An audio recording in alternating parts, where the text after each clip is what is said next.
let's talk about rules for communication and to reduce the contact so that we can control the conflict.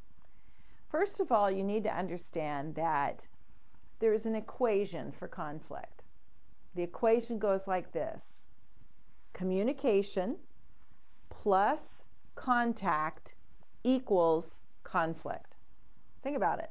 Every single time you communicate with the other parent in some form, whether it's in writing, face-to-face, on the telephone, via text, or through other people like family members or attorneys, there's conflict or a potential for conflict. Contact. Every single time you hear their voice, you see their face, you have face-to-face contact, you have a potential for conflict. If we can reduce the contact and reduce the communication, we can reduce the conflict. It's pretty simple. Doesn't really take a rocket scientist to figure that out, but it seems like that in court, every single time parents aren't co-parenting or cooperatively co-parenting, the courts send them to a class together. Or they tell them, you guys need to learn to get along, so go take that class on how you're supposed to work together at the same time. So instead, what I said earlier is that in order to get you calmed down, we need to control the contact and the communication so we can have the absence of conflict, which means co-parenting. Now, you need to understand when you go through the court system, because they still believe that cooperative co-parenting is the model of choice, and they don't understand the difference between conflictual co-parenting and cooperative co-parenting definitions, then we need to follow rules, parallel parenting rules, rules to control the contact and communication, and we need to speak the language of co-parenting in the court system, but practice parallel parenting. So let's talk about why rules. Well, first of all, you have to understand that research has shown, and I have said this for years, every single time you hear the other parent's voice, or every single time you see their face, there's a 72-hour or 3-day spin. It's in your thinking process, it's in your breathing process, it's in your skin tone, it's in every part of your body, molecular structure, all the way down to the core. So we need to figure out a way to eliminate the face-to-face communication and the contact so that we can get all that spinning, which is what I call it, stopped. Think about this. When's the last time you had interaction with the other parent? Day, today, yesterday, a few minutes ago, 2 weeks ago? There's a direct relationship with every single time you hear their voice, you'll spin. Now think about this. Let's say you have face-to-face exchanges. On Wednesday, the kids get dropped off at one parent and then picked up in the evening. That's 2 exchanges. On Friday afternoon, they get picked up after school, but we have a Sunday exchange, right? Then we have counseling that we have to do together, and we have to take that co-parenting course together, and then we have activities that occur on the weekends. So you could have as many as 9, 10 exchanges. If you're doing more and more of that, you can imagine that you're a wreck, because what happens is when you're running an anxiety state, lights on, no one's home, you're focused on what the other parent's going to do to you, going to say to you, has said, reacting to that other person. It's called negative anticipation. You're starting to ramp up about 3 days before the next exchange. Now, if you're having 9 exchanges a week, and it takes 3 days to calm down from the next one, and then 3 days to calm down from the next one, and you're ramping up with the one before that, you never calm down. You're stressed. So we need to have rules that control the contact and the communication. So here's number one. Rule number one, no face-to-face contact for the next 2 years.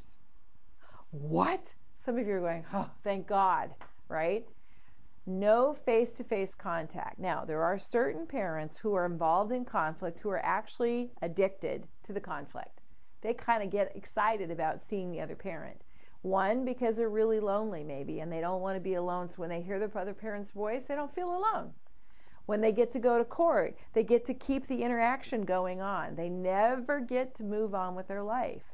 Maybe they can't make decisions on their own. Maybe they're a high conflict person and their focus is to keep driving the conflict to have you come back or to punish you for leaving them or you leaving, them leaving you, whatever it is. So we need to have communication rules. No face-to-face contact for the next 2 years. Now, for those of you who are relieved, that's great. For those of you who are like, I can't do that, well, what if you tried? What if you could significantly reduce the contact that you have with the other parent face-to-face by 50% in the next 2 weeks? Well, let's see. We could calm down. We could eliminate 4 to 5 exchanges a week instead of having 9. And then what if you could get down to where you're picking and dropping the children up at a daycare or before school or after school or at the curbside or another person's doing it? Years ago, I had a woman that absolutely insisted that the court order told her she had to exchange the 3-year-old on the front porch herself with the other parent. So we said, okay, if you have to do that, if that's what your court order says, we need you to wear a floppy hat and dark sunglasses. Why?